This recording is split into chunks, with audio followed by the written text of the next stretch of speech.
Well, first of all, I'm very proud to represent a country which is true to its commitment and devotes over 1% of the GDP to ODA. The priorities that we focus on are all basically covered by the Sustainable Development Goals as we are now negotiating them.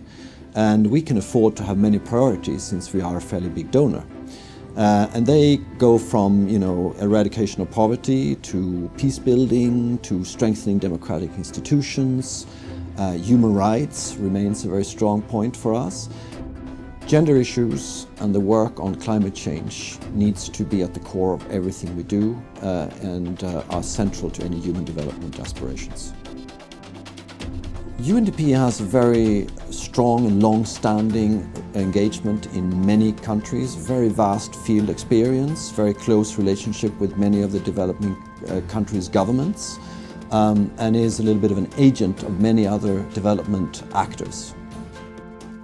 And let's not forget that the UNDP has actually the largest UN portfolio when it comes to climate and environment work.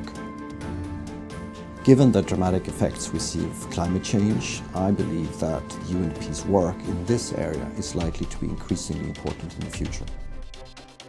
Co-funding means that we pass money over to UNDP to use as UNDP finds best, as opposed to money that they receive which is dictated by donors and identified for specific projects. And I think what this helps UNDP to do is to identify strategic work, horizontal work, but also to be flexible in situations that it's very difficult to predict.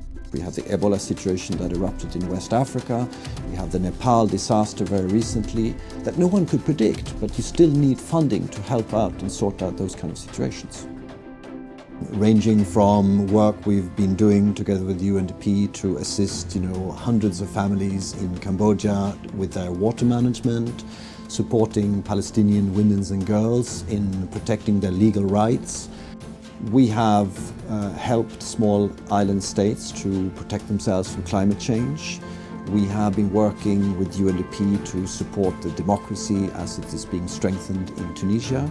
So these are just some examples of the work we've been doing together with UNDP to improve people's lives around the world.